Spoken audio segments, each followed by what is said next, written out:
ॐ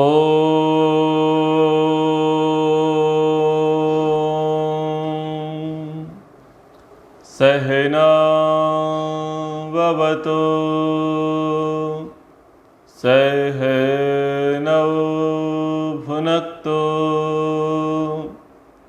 सह वीर्यं करवावहै तेजस्विनावधीतमस्तु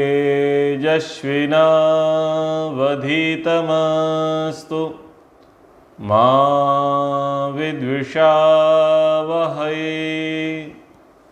ॐ शांति शांति शांति। विशुद्ध मनुस्मृति तृतीय अध्याय। प्रसंग चल रहा है अतिथि यज्ञ का।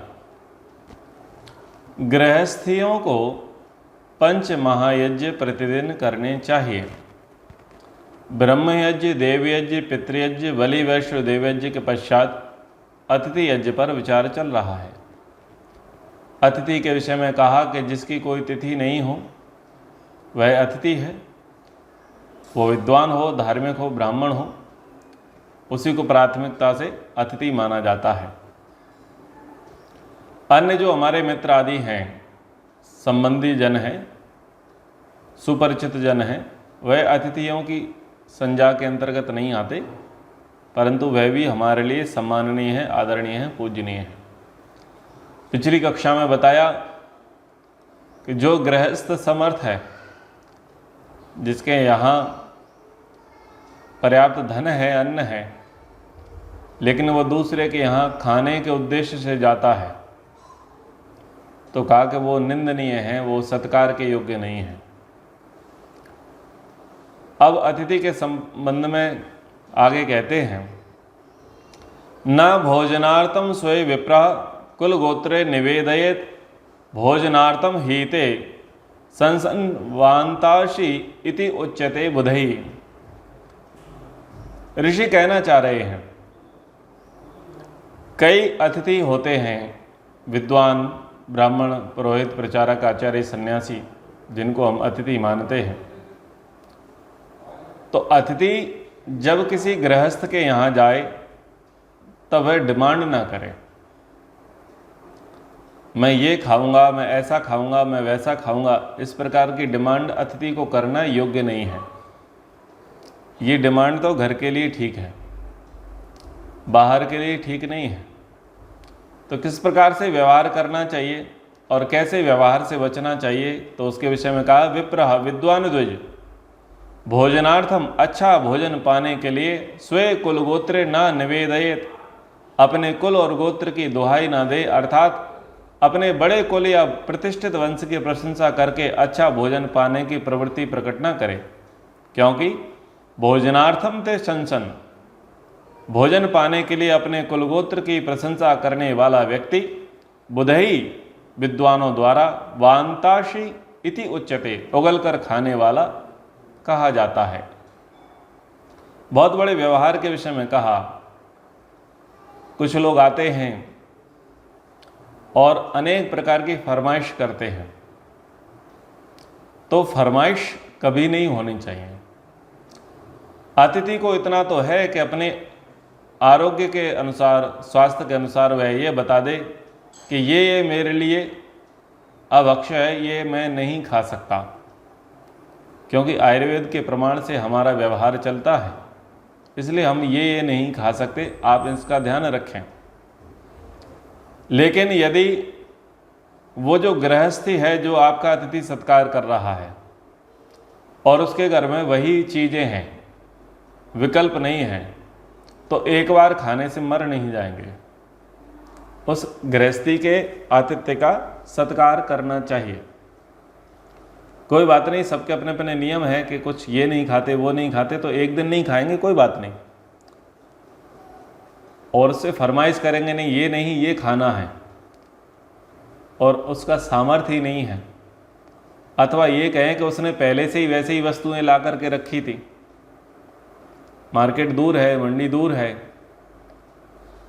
किसी प्रकार की असुविधा भी है, अब ऐसे में आप कहो कि ना जी हम ये नहीं खाएंगे, फिर वो सोचेगा अब क्या खिलाएं। तो ये भी सारी चीज़ें बुद्धिपूर्वक व्यवहार करते हुए समझ लेनी चाहिए कि कहाँ पर कह सकते हैं और कहाँ पर नहीं कह सकते हैं। सब गृहस्थियों की स्थिति एक समान नहीं होती है।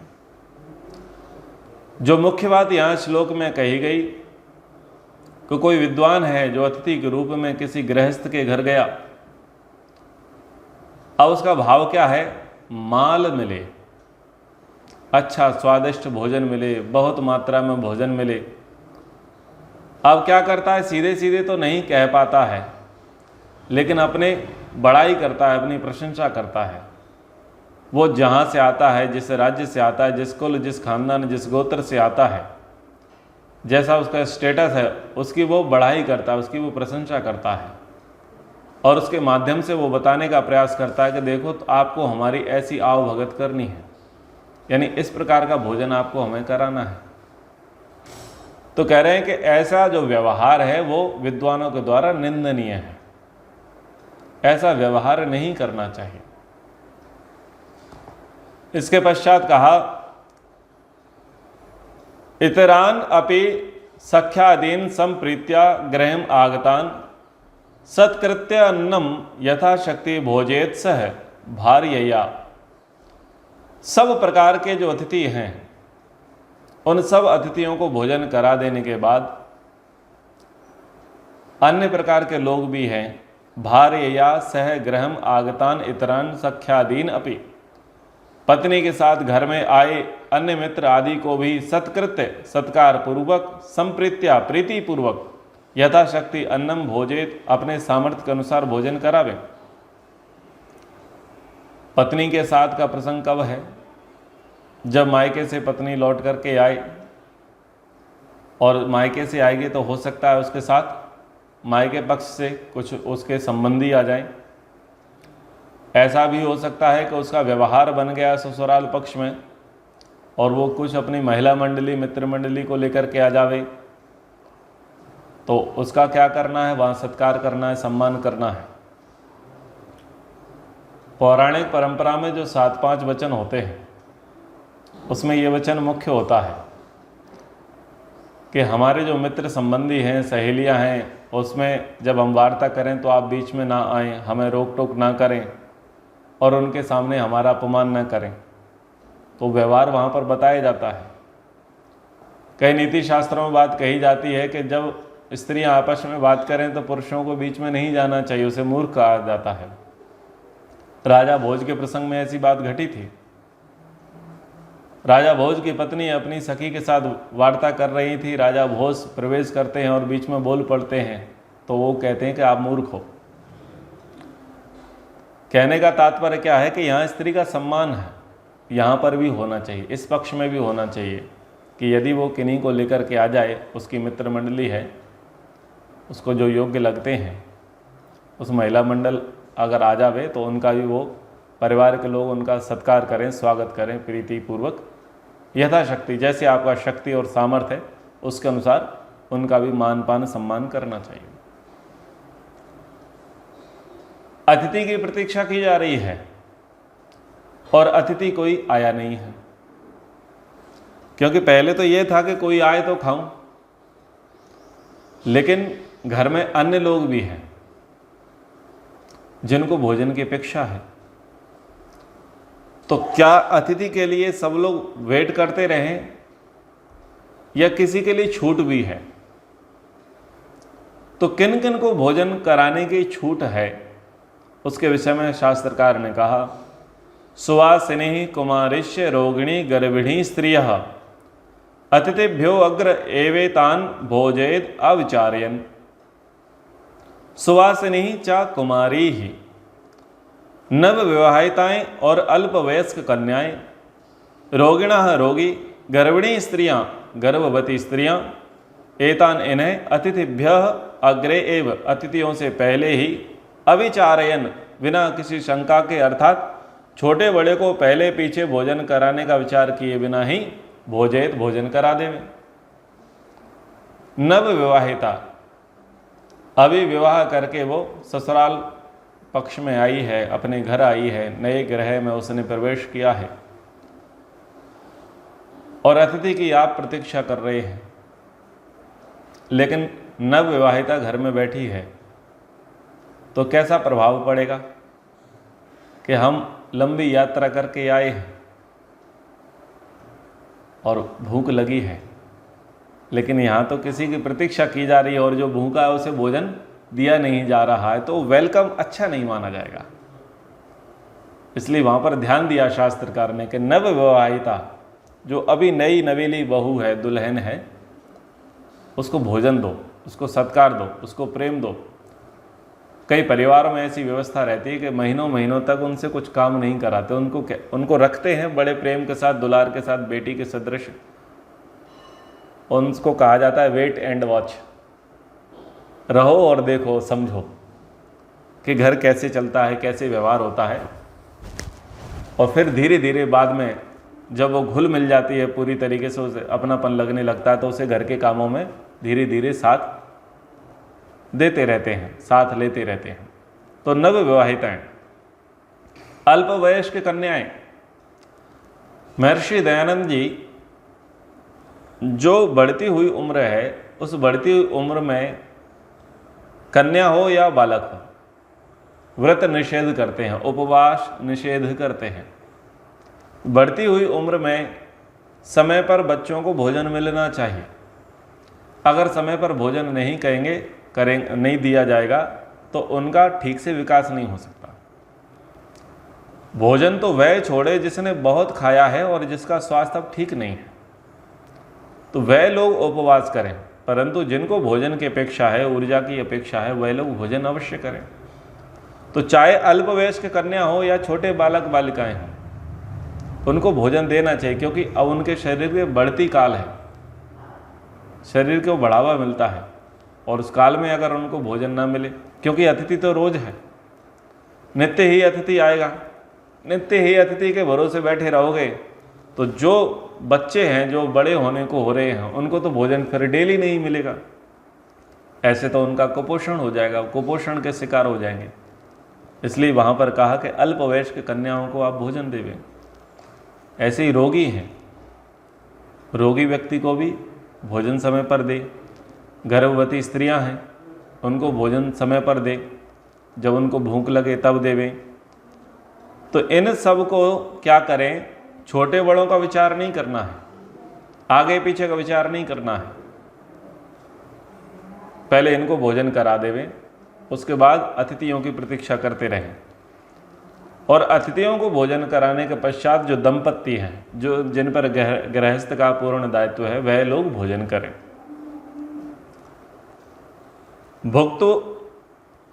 भुक्तवत्सु अथ विप्रेषु स्वेषु भृत्येषु चैवहि भुंजीयाताम तथा पश्चात अवशिष्टम तु दंपत्ति। अथ विप्रेषु भुक्तवत्सु, पहले विद्वान अतिथियों द्वारा भोजन कर लेने पर, और स्वेषु भृत्येषु एवहि, पहले अपने सेवकों आदि के खा लेने पर, तथा पश्चात, उसके पश्चात, अवशिष्टम तु, शेष बचे भोजन को दंपत्ति भुंजीयाताम, पति पत्नी खाएं। विद्वानों को खिला दिया है, नवविवाहिता है घर में उसको खिला दिया है, अल्पवयस्क जो बच्चे हैं उनको खिला दिया है, कोई रोगी है, गर्भिणी स्त्री है, उसको भी खिला दिया है, और जो सेवक हैं, नौकर आदि हैं, उनको भी भोजन करा दिया है। उसके बाद में घर का मालिक, भोजन बनाने वाला, बाद में भोजन करे, बहुत नाइंसाफ़ी है, बहुत नाइंसाफ़ी मानते हैं। बोले हम नौकर हैं क्या, हम तो स्वामी हैं, स्वामी हैं तो पहले खाएंगे। पहले कब खाएंगे? बोले बाएं हाथ से बनाते जाएंगे, दाएं हाथ से खाते चले जाएंगे। ऐसी स्थिति है, किचन में बनाते जाएंगे और खाते जाएंगे, टेस्ट करते जाएंगे। महत्व को समझें क्यों कह रहे हैं। आप पिता हो, आप माता हो, ये कब झलकेगा? आप गंभीर हो, आप सहनशील हो, ये कब झलकेगा? जब आप सबको खिलाओगे, तब आपके अंदर वो भाव स्वयं ही प्रकट होंगे। आपको लगेगा कि मैं कुछ हूँ, मैं कुछ अपनी जिम्मेदारियां निभा रहा हूँ, वो तभी लगेगा, अदरवाइज नहीं लगेगा।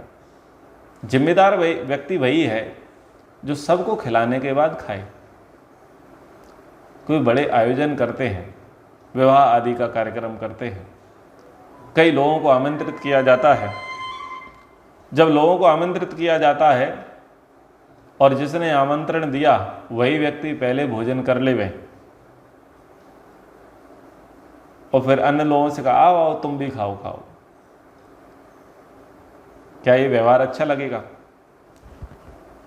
अब आपका पेट भर गया है, आपका पेट भर गया है तो आपको दूसरे के पेट की चिंता कभी नहीं होगी, ध्यान देना, क्योंकि आपका भर चुका है। लेकिन अगर आपके पेट में भूख है, आपको भूख है, तो आपको दूसरों के भूख की चिंता अवश्य होगी। भाई अच्छे से खाओ, प्रीतिपूर्वक खाओ, क्योंकि आपको भूख लगी है, इसलिए आप दूसरों के पेट की चिंता करो। लेकिन खुद का पेट भर गया है तो क्या सोचोगे? किसी को भूख लगी ही नहीं है। एक ह्यूमन नेचर होता है, इसलिए दृष्टिकोण बहुत बड़ा है ऋषियों का। उन्होंने कहा सबको खिलाने के बाद तुम खाओ, और तुम्हारा जो अंत में भोजन खाना है ये कोई सामान्य नहीं है, ये विशेष भोजन है।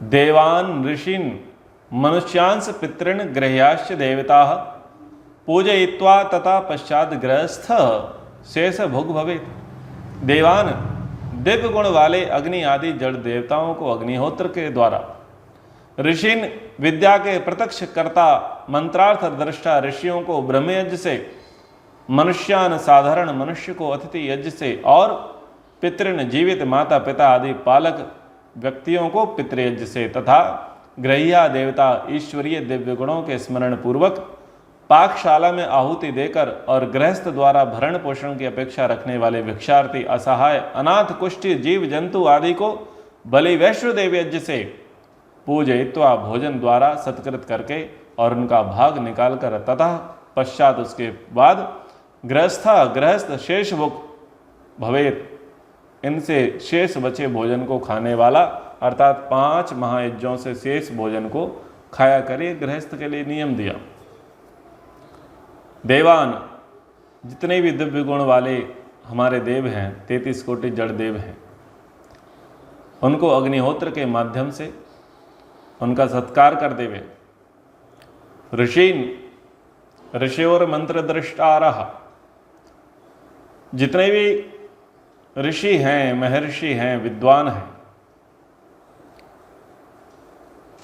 उन्होंने क्या किया है? उन्होंने विद्या की महान परंपरा आपके लिए सुरक्षित कर रखी है। उन्होंने योग साधना की बहुत अच्छी बातें आपको बताई हैं, आत्मोन्नति के बहुत अच्छे मार्ग आपके लिए प्रशस्त किए हैं खोज पूर्वक। आप उन शास्त्रों का अध्ययन करें, श्रवण करें, चिंतन करें, स्वाध्याय करें, और फिर उनके माध्यम से ईश्वर की उपासना करें, ईश्वर का ध्यान करें। ईश्वर को कैसे जानना है, कैसे मानना है, कैसे ध्यान करना है, ये किसने बताया? ऋषियों ने बताया। और वो ऋषियों की बातें कब पता चलेंगी? जब ऋषियों के ग्रंथ पढ़ेंगे। और ऋषियों के ग्रंथ पढ़ के करना क्या था? बोले ईश्वर की उपासना करनी थी। तो ऐसे ये ब्रह्मयज्ञ ऋषियों का तर्पण हो गया। फिर कहा साधारण मनुष्य। साधारण कौन? विशेष से साधारण। विशेष कौन हो गए? ऋषि। और साधारण कौन हो गए? जो ऋषि नहीं है पर ऋषि बनने के लिए जो अग्रसर हैं, जिनको अतिथि कहा। और अतिथि कौन है? कोई सामान्य नहीं है, विशेष है। जो विद्वान है वही तो अतिथि है। उनको करा दिया है, जीवित माता पिताओं का तर्पण कर दिया है। और घर के अलग अलग भागों में जाकर के हमने ईश्वरीय गुणों को ध्यान में रखते हुए, उनका स्मरण करते हुए, हमने घर के अलग अलग भागों में जाकर के आहुति दी है, बलि रखी हुई है, भोजन रखा है, भाग रखा है। इसके पश्चात जो घर में रोगी हैं, गर्भिणी स्त्रियां हैं, इन सबको भोजन दिया है। पशु हैं, पक्षी हैं, इनको भी भोजन दिया है। दीनहीन, अनाथ, विकलांग जो लोग हैं, उनको भी हमने सहयोग प्रदान किया है। उसके बाद हमने भोजन किया है। यह है गृहस्थ धर्म, यह है गृहस्थ के कर्तव्य। बोले कि हमारे पास घर की जिम्मेदारी है, हम पैसा कमाते हैं, हमने घर बनाया, हमने भोजन बनाया, आखिरी में हम खाएं, हम पहले क्यों नहीं खाएं? अपना हित पहले क्यों नहीं सोचें? बहुत बड़ी बात ऋषि ने कही। अगम सा केवलम भुंक्ते या पचत्यात्म कारणात् यज्ञ शिष्टासनम हेतत सतम अन्नम विधीयते। या केवलम आत्म कारणात् पचति, जो व्यक्ति केवल अपना पेट भरने के लिए भोजन पचाता है वह अगम भुंक्ते, केवल पाप को खाता है। अर्थात इस प्रवृत्ति से परिवार और समाज में स्वार्थ, लोभ आदि की भावना बढ़ती है, क्योंकि यह उपर्युक्त यज्ञ शिष्ट आसनम, यज्ञों 5 यज्ञों के करने के बाद शेष बचा भोजन सतामन्नम विधीयते, श्रेष्ठ सज्जनों का भोजन माना गया है। इसके विपरीत बिना यज्ञ का भोजन असत पुरुषों का भोजन है। बहुत बड़ा भाव है कि हम पहले भोजन क्यों न करें और पीछे भोजन क्यों करें। अगर आप पहले पहले भोजन करते हो तो किसके पेट की सोचोगे? खुद के पेट की सोचोगे। खुद के पेट की सोचोगे तो कितना बनाओगे? कम बनाओगे। अभी आप बहुत सारे लोगों को कवर कर रहे हो। आप देव यज्ञ कर रहे हो, आप पितृ यज्ञ कर रहे हो, आप बलिवैश्य देव यज्ञ कर रहे हो, आप अतिथि यज्ञ कर रहे हो, आप नौकरों को भी देख रहे हो। तो इतने लोगों को ध्यान में रख कर क्या भोजन बना रहे हो? इतने लोगों का ध्यान है आपकी बुद्धि में। लेकिन अगर पहले खाने वाले होंगे तो इतने लोगों का ध्यान आपकी बुद्धि में नहीं रहेगा। थोड़ी देर के लिए आपकी बात मान लेते हैं, ना जी उतने लोगों का भी ध्यान रहेगा, तो कितने दिनों तक रहेगा? मान लेते हैं कि आप पहले भोजन कर लो, और ये भी मान लेते हैं कि आपको इतने लोगों का ध्यान था, लेकिन कितने दिनों तक रहेगा? जो पहले खाने वाला है वो निकल जाएगा खा करके, और वो कम ही बनाने लग जाएगा बाद में जाकर के। तो शास्त्रकार कह रहे हैं कि जो व्यक्ति खुद के लिए भोजन पका रहा है वो तो पाप खा रहा है। स्वार्थ बुद्धि ठीक नहीं है। इसको श्रेष्ठ पुरुषों के द्वारा किया गया व्यवहार ऐसे नहीं माना जाते। अगर आप अकेले ही खाओगे, अकेले ही खाने की सोचोगे, तो इससे क्या होगा? बोले इससे यह होगा कि परिवार में स्वार्थ की वृत्ति जन्म लेगी। आप परिवार को साथ में लेकर के चलना नहीं सीख पाओगे। आप में सबके लिए पुरुषार्थ करने का सामर्थ्य नहीं आएगा। ध्यान दीजिए, पहले माताएं घर के 10-10 लोगों के लिए भोजन बनाती थी, 2-2, 3-3, 4-4, 5-5 किलो आटा बनाती थी। 20 रोटी से लेकर के 60-60 रोटियां घर में बनती थी, और उतना सामर्थ्य उनका होता था कि हम सबके लिए भोजन बनाएंगे। धीरे धीरे क्या हुआ, खुद के लिए बनाने की प्रवृत्ति आई, तो खुद कितने खाएंगे? 4, 6, 8 रोटी, उतना बना लिया। कुछ दिन ऐसा किया, आपने क्या कहा? भाई खुद के लिए स्वयं बना लो, हम तो उतने ही बनाएंगे, हमारे पास और भी काम है। और फिर घर के चूल्हे अलग होते में देर नहीं लगेगी। पहले आप बहुतों के लिए बना रहे थे, फिर आप खुद के लिए बनाने लग गए। बाद में क्या हुआ? आपने अपने आसपास के लोगों के लिए भोजन बनाना बंद कर दिया। बोले जिसको जो मर्जी पड़े अपना अपना बनाओ, अपना अपना खाओ, अन्यथा अपनी अपनी किचन भी अलग कर लो। तो परिवार में स्वार्थ बुद्धि जन्म लेगी। ऋषियों का दृष्टिकोण देखिए, ना केवल परिवार में स्वार्थ बुद्धि बढ़ेगी, समाज में भी स्वार्थ बुद्धि बढ़ेगी, क्योंकि परिवार से समाज बनेगा। और फिर लोभ की वृत्ति होगी। लोभ की वृत्ति कैसी होगी? बोले मैं खाऊं, तो अपने अपने खाने की सब सोचेंगे, तो लोभ की परंपरा समाज में बढ़ जाएगी। यज्ञीय परंपरा नहीं रहेगी।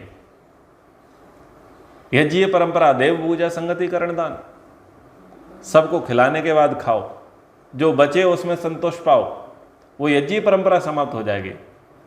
कोई खाए या ना खाए, मैं पहले खाऊं, ये भाव जो है समाज को बिगाड़ रहा है। वर्तमान में देख लीजिए, पहले संयुक्त परिवार थे, आज से 30-40 वर्ष पहले एक चूल्हा जलता था, एक व्यक्ति पूरे परिवार के लिए भोजन बनाता था। आज वो संयुक्त परिवार असंयुक्त हो चुके हैं, विघटित हो चुके हैं। भोजन सबके लिए सामूहिक रूप से नहीं बनता, और वर्तमान में किसी का सामर्थ्य भी नहीं है कि सबके लिए भोजन बना सके। और नई जनरेशन तो किचन में जाना ही नहीं सीखी। नूडल्स बना लेंगे, मैगी बना लेंगे, थोड़ा सा पास्ता बना लेंगे, पोहा बना लेंगे, ज़्यादा से ज़्यादा नमकीन चावल बनाना सीख जाएंगे, चाय कॉफ़ी बना लेंगे। इतने से ज़्यादा बनाना उन्होंने नहीं सीखा है, इतने में ही उनका जीवन चलता है। बड़े बड़े शहरों में भोजन बनाने के लाले पड़े हुए हैं, इसलिए टिफिन सेंटर का धंधा चल रहा है। कौन भोजन बनाए, किसके लिए भोजन बनाए, इसलिए होटल्स चल रहे हैं। घर पे कौन भोजन करे, इसलिए स्विगी, जोमेटो और ये सब चल रहे हैं। ये क्यों फल फूल रहे हैं? ये इसलिए फल फूल रहे हैं कि परिवार में भोजन बनाने की परंपरा खत्म हो चुकी है, और आगे आने वाली जो पीढ़ी है, जो जनरेशन है, जो पढ़ाई में अपने करियर में लगी हुई है, उसको भोजन बनाना आता नहीं है। अब भोजन बनाना आता नहीं, भोजन कहां से ले रहे हैं? बाहर से। अब बताओ, बाहर का क्या पानी स्वच्छ है? ऑयल जो यूज किया जाता है वो शुद्ध है? अन्न शुद्ध है? क्या वो प्रोसेस शुद्ध है? लेकिन लजीज है, टेस्टी है, यम्मी है, मान लिया, लेकिन आपकी टमी निकली पड़ी है यम्मी के चक्कर में, फैट बढ़ा हुआ है, ढोलक मृदंग जैसे शरीर हो रहे हैं, गैंडे हाथी की तरह चलते हैं। ये हालत बिगड़ चुकी है। बताओ क्यों? स्वादिष्ट भोजन के चक्कर में। स्वास्थ्यवर्धक भोजन नहीं है। स्वास्थ्यवर्धक भोजन कहाँ है? मां के हाथों में, मां के हाथों में। घर में है स्वास्थ्य, बाहर स्वास्थ्य नहीं है। लेकिन इतनी गिरावट आ गई है, इतनी अवनति हो गई है। अतिथि लोग आते हैं तो बोले आपका भी ऑर्डर करा दें, आप क्या खाना पसंद करेंगे?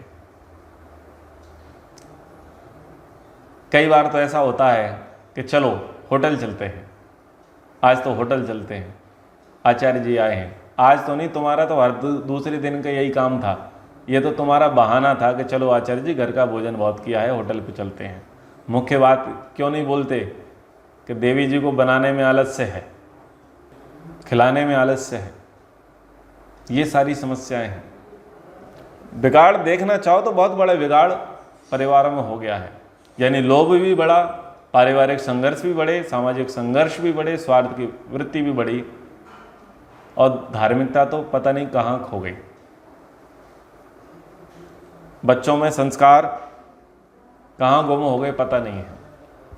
ये इससे हुआ। पंचमहायज्ञ क्या है? एक साधे सब सधे। अगर पंचमहायज्ञ करने आरंभ हो जाएं तो बहुत सारे परिवार सुधर जाएंगे। जो बिखरे पड़े हैं, खंडित हैं, वो एकत्र हो जाएंगे। जो अधार्मिकता का और नास्तिकता का जीवन जीते हैं, उनके अंदर आस्तिकता का, धार्मिकता का संचार हो जाएगा। जो केवल खुद के खाने की सोचते हैं, उनके अंदर विश्व बंधुत्व की भावना आ जाएगी, अगर पंचमहायज्ञों का अनुष्ठान उनके जीवन में आ जाए। परंतु ऐसे अनुष्ठान करते हैं जो स्वार्थ की सिद्धि कराने वाले हो।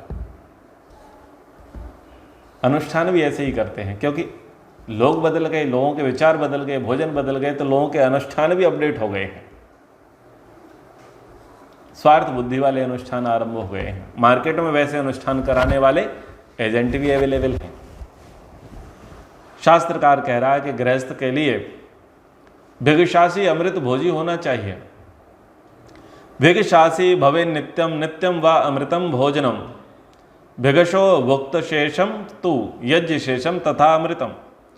गृहस्थ को चाहिए कि वह नित्यम भिगशासी भवेत, प्रतिदिन विगश भोजन को खाने वाला होवे, अथवा अमृत भोजन, अमृत भोजन को खाने वाला होवे। भुक्त शेषम तु भिगसा, अतिथि मित्रों आदि सभी व्यक्तियों के खा लेने पर बचे भोजन को विघष कहा जाता है, तथा यज्ञ शेषम, यज्ञ में आहुति देने के बाद जो बचा भोजन है उसको अमृत भोजन कहा जाता है। तो गृहस्थियों को अमृत भोजी और विगशासी होना चाहिए। सबको खिलाने के बाद खाने वाला विगशासी और यज्ञ शेष को खाने वाला अमृत भोजी कहा जाता है। ये अमृत भोजी और विगशासी का उपदेश युधिष्ठिर को पितामह भीष्म ने किया, महाभारत में वहाँ पर किया था। अब इसका उपसंहार करते हुए कहते हैं, एतद् वो अविहितम सर्वम विधानम पंचयाज्ञिकम द्विजातिम मुख्य वृत्तीनाम विधानम श्रूयताम इति। एतत् वह, यह तुम्हें पांच यज्ञिकम सर्वम विधानम अभिहितम, पंच यज्ञ संबंधी संपूर्ण विधान कहा। अब आगे द्विजाति मुख्य वृत्ति नाम विधानम श्रूयताम, द्विजातियों ब्राह्मण क्षत्रिय वैश्य की प्रमुख आजीविका और जीवनचर्या का विधान आगे हमसे सुनिएगा। तो तृतीय अध्याय में पंच महायज्ञ के प्रसंग को कहा कि गृहस्थियों को गृहस्थ में जाकर के पंच महायज्ञ का अनुष्ठान करना चाहिए, किस प्रकार से अनुष्ठान करना चाहिए, पंच महायज्ञ क्यों करना चाहिए, पंच महायज्ञ करने से क्या लाभ हैं, पंच महायज्ञ करने से ना करने से क्या हानियां हैं, ये सारी बातें तृतीय अध्याय में बता दी हैं। अब चौथे अध्याय में बताएंगे कि गृहस्थ अपनी आजीविका कैसे चलाएगा। द्रव्य की शुद्धि, पात्र की शुद्धि, भोजन की शुद्धि, अन्न की शुद्धि, मन की शुद्धि, सब प्रकार की शुद्धियों की चर्चा होगी। तो बहुत ही महत्वपूर्ण अध्याय चौथा आगे आएगा, जिसे हम पढ़ेंगे। समय के अनुसार कक्षा को यहाँ पर विराम देंगे। ओ